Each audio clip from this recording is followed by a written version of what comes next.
Saat ini kita akan masuk pada materi yang baru, yaitu kekongruenan dan kesebangunan. Dalam materi ini kita akan mempelajari 4 hal. Yang pertama, kekongruenan bangun datar. Yang kedua, kekongruenan dua segitiga. Yang ketiga, kesebangunan bangun datar. Dan yang keempat, kesebangunan dua segitiga. Kekongruenan: dua benda dikatakan kongruen jika kedua benda tersebut memiliki bentuk dan ukuran yang sama. Mari kita perhatikan segitiga yang ada di gambar. Segitiga KLM dan segitiga PQR dari segi bentuk sama-sama adalah segitiga. Yang kedua, kita identifikasi ukuran. Dari ukurannya kita perhatikan panjang KL 12 cm, panjang PQ 12 cm, sama. Panjang LM dan panjang QR sama, yaitu 5 cm. Panjang KM dan panjang PR sama, yaitu 13 cm.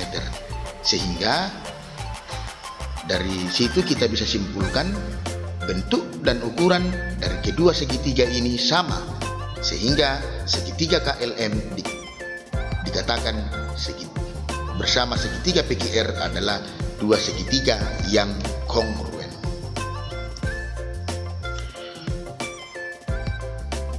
Dua benda dikatakan kongruen jika kedua benda memiliki bentuk dan ukuran yang sama. Mari kita perhatikan dua segitiga ini.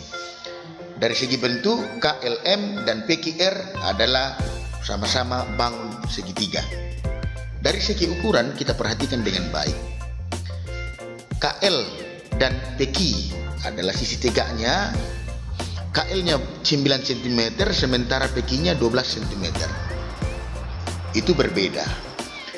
Lalu panjang LM dan panjang QR memiliki juga ukuran yang berbeda, yaitu 3 dan 5 cm.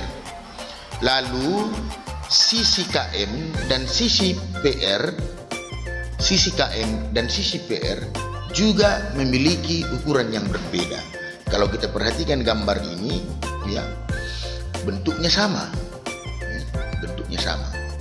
Sehingga karena ukurannya yang berbeda, maka syarat untuk dikatakan dua segitiga kongruen berarti tidak terpenuhi. Maka segitiga KLM dan segitiga PQR adalah dua segitiga yang tidak kongruen.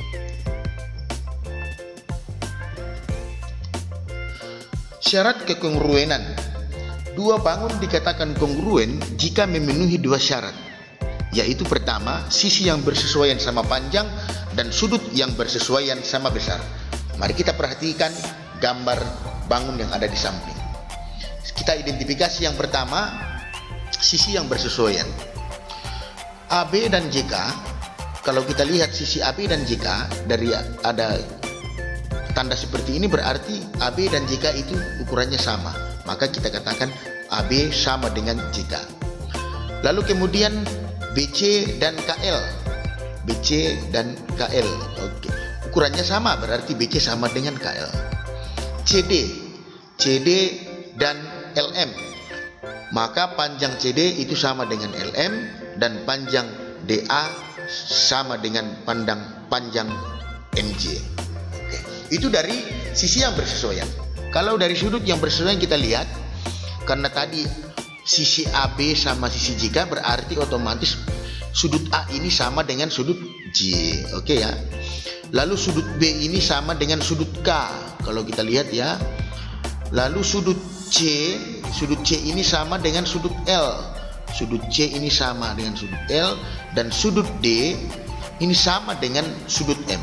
Sudut D sama dengan sudut M.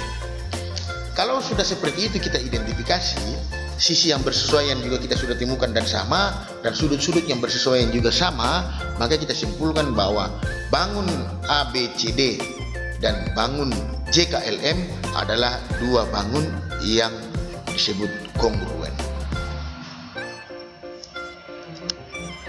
Mari kita perhatikan contoh soal untuk menerapkan apakah bangun ini kongruen atau tidak. Dari tiga bangun ini kita akan identifikasi mana yang kongruen. Mari kita coba lihat. Syarat yang pertama, sisi yang bersesuaian sama panjang. Gambar A, B, dan C ini adalah gambar yang merupakan sama-sama berbentuk belah ketupat, ya, belah ketupat. Nah, dari gambar A ukurannya adalah 5 cm. Di gambar B ukurannya panjangnya adalah 5,5 cm dan ukuran pada gambar C adalah 5 cm. Pada belah ketupat dari gambar ini ada tanda seperti ini, berarti keempat sisinya itu sama. Ukuran dari keempat sisinya itu sama. Nah, dari syarat yang pertama, sisi yang bersesuaian sama panjang, kita temukan bahwa ternyata gambar B itu tidak sama dengan gambar A dan tidak sama dengan gambar C karena ukurannya berbeda, yaitu 5,5 cm.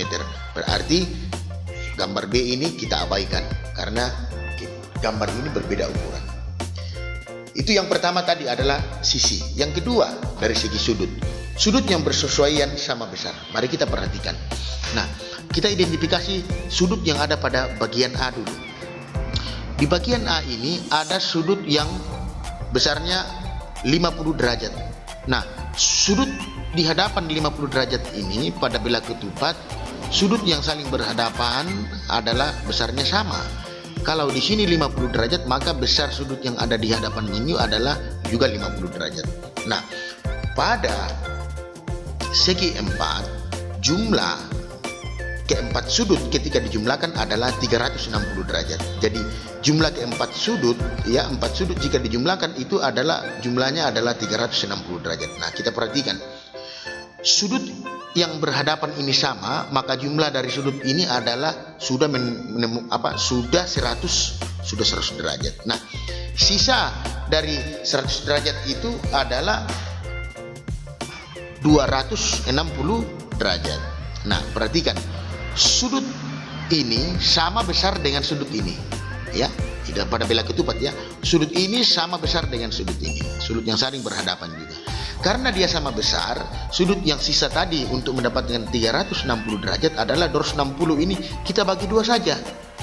Setelah kita bagi dua, maka kita menemukan 130 derajat. Maka besar sudut yang ada di sini adalah 130 derajat. Ini kalau kita jumlahkan keseluruhan, dia akan menemukan nilai 360 derajat. Oke, itu pada bagian A. Pada bagian C, mari kita lihat. Sudut yang diketahui di sini adalah 130 derajat. Sudut di hadapan dari 130 derajat karena dia ada belah ketupat, maka sudutnya harus sama. Maka sudutnya harus sama, yaitu besarnya juga yaitu 130 derajat. Oke. Kalau kita jumlahkan 130 derajat ini, maka jumlahnya adalah 260 derajat. Nah, tadi dikatakan jumlah keseluruhan sudut pada belah ketupat ini atau segi 4 itu adalah 360 derajat. Maka sisa dari 360 itu dari ini adalah sisa 100 derajat. Nah, kita perhatikan sudut ini. Sudut ini dalam belah ketupat ini harus sama besar karena sudut ini saling berhadapan. Maka tadi sisanya adalah 100. Ini kita bagi dua saja. Maka 100 dibagi dua kita temukan adalah 50 derajat. Maka besar sudut yang ada di sini adalah 50 derajat. Nah, sekarang kita sudah menemukan sudut dan kita sudah menemukan sisi. Dari identifikasi yang kita lakukan, ada sisi dan ada sudut tadi, maka kita bisa menyimpulkan bahwa bangun yang kongruen itu adalah bangun A dan bangun C. Oke, sekali lagi dua syarat ini sangat menentukan untuk kita melihat kekongruenan. Soal yang berikut, jika kedua gambar berikut kongruen, tentukan nilai E dan nilai B, nilai sudut E dan nilai sudut B. Mari kita identifikasi apakah kedua gambar ini kongruen atau tidak. Yang pertama kita lihat sisinya dulu, sisi AD. Sisi AD dari gambar ini ada tanda seperti ini. Kalau kita lihat gambar ini, sisi AD itu sama dengan sisi EF. sisi AD sama dengan sisi EF. Lalu sisi AB itu sama dengan panjang sisi FG. Oke. Nah, pada sisi AD dan sisi EF tadi, ya, pada sisi AD dan sisi EF tadi, di situ ada dua sudut, yaitu sudut 120 derajat dan sudut 45 derajat. Maka bisa kita katakan bahwa sudut F ini adalah 45 derajat dan sudut E ini adalah 120 derajat. Maka sudut A itu sama dengan sudut F dan sudut D itu sama dengan sudut E. Maka kita temukan nilai sudut E adalah 120 derajat. Bisa ya? Oke, next. Berikutnya, kalau kita perhatikan sudut EF dari gambar ini ya, sudut EF, kita cari mana yang bersesuaian dengan panjang sisi HE. Mari kita lihat. Kalau dari situ 120, maka kalau kita perhatikan dengan baik, maka HE ini bersesuaian dengan CD, ya. Maka CD itu bersesuaian dengan EH atau HE. Maka bisa kita katakan bahwa sudut D, karena sudut D tadi sama dengan sudut E, dan sudut C itu sama dengan sudut H. Berarti nilai H yang 160 derajat itu sama dengan nilai C yang ada di sini adalah 60 derajat. 60 derajat. Oke, sekarang kita sudah menemukan tiga sudut, 45, 120 dan 60. Nah, pada soal sebelumnya saya katakan bahwa dalam segi 4, jumlah sudut ketika kita jumlahkan keempat sudutnya, maka kita menemukan nilai 360 derajat. Nah, di sini ada tiga sudut yang baru diketahui. Kalau kita jumlahkan 45 ditambah 120 ditambah 160, itu baru menemukan angka 225 derajat. Berarti kita masih harus mencari sisa dari itu untuk sama dengan 360 derajat. Nah, kalau kita mau hitung, tinggal kita kurangi saja 360 derajat dikurang dengan 225. Kita tinggal kurangi saja.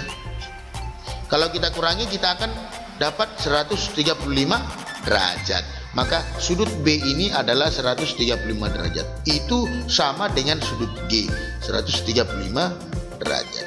Nah, kalau kita jumlahkan keseluruhan keempat sudutnya itu, maka kita menemukan nilai 360 derajat. Berarti bahwa bangun ABCD ini, bangun ABCD dan bangun EFGH, kalau kita lihat tadi, memenuhi kedua syarat kongruen ini adalah sisi yang bersesuaian dan sudut yang bersesuaian. Maka kita katakan bahwa ABCD adalah dua bersama FGH adalah dua bangun yang kongruen. Saya kira cukup mudah untuk kita menentukan apakah suatu bangun kongruen atau tidak dengan cara kita mengingat syarat-syarat yang tadi saya sebutkan, bahwa dua syarat kongruen itu adalah sisi yang bersesuaian sama panjang dan sudut yang bersesuaian sama besar. Sekali lagi, sisi dan sudut.